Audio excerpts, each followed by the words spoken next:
17 दिसंबर 2024 अभी संसद बड़ी सदन में राज्यसभा सदन में अमित शाह द्वारा राज्य के गृह मंत्री अमित शाह द्वारा बाबा साहब को एक अम्बेडकर एक फैशन है इस प्रकार का अपमान किया गया। ये अपमान के विरुद्ध में आज डूंगरपुर भीम आर्मी ज्ञापन दे रही है और इस ज्ञापन के माध्यम से संदेश देना चाहती है कि अमित शाह को ये कहना चाहते हैं कि आज जो आपके पास गृह मंत्री का जो पद है वो संविधान का पद है और आप बोल रहे हैं कि अम्बेडकर कहना फैशन है और ये फैशन नहीं, ये संविधान की देन के कारण आप गृह मंत्री बने हुए हैं। और आप कहते हो कि अगर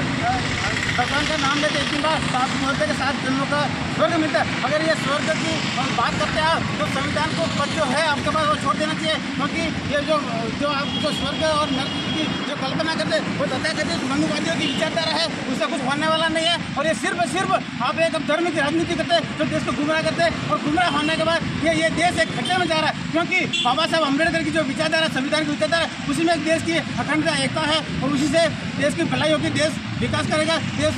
विश्वगुरु बन सकता है। देश में जो पहले की कहते हैं कि भारत एक सोने की चिड़िया थी, जो इसी संविधान के माध्यम से अगर देश चलेगा तो बहुत ही आगे प्रगति करेगा, विश्व लेवल में जाएगा। लेकिन अमित शाह की और उनके जब क्योंकि अमित शाह ने इस प्रकार का निवेदन किया फिर भी ये सरकार उनका इस्तीफा दे ले रही है।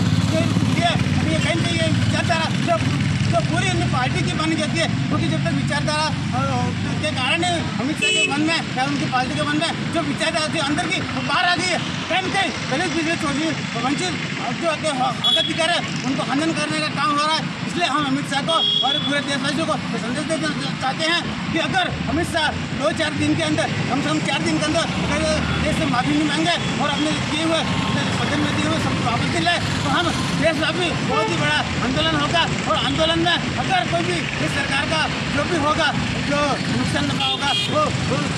उनकी जवाबदारी थी, क्योंकि संवैधानिक पद पर होते हुए इस प्रकार की जो सोच है उनकी वो बहुत ही गलत है, घटिया है। इसलिए हम सरकार से और मांग करते हैं कि अमित शाह का तुरंत उनको बर्खास्त करें और गृह मंत्री पद से उनका इस्तीफा ले लें और उनको जो बाबा साहब का अपमान किया है इसके लिए उनको SC/ST एक्ट के अंदर उनको मुकदमा दर्ज किया जाए, ताकि देश में एक संदेश पहुँच जाए कि जो अमित शाह ने जो बोला है वो बहुत ही गलत है, ताकि इस देश में कोई भी ऐसी ताकत ऐसी बयान नहीं करे और बाबा साहब का अपमान नहीं करे। और बाबा साहब का अपमान नहीं है, अपमान का मतलब सिर्फ बाबा साहब ने ये पूरे देश के बहुत लोगों का अपमान है, देश की 90% जनता का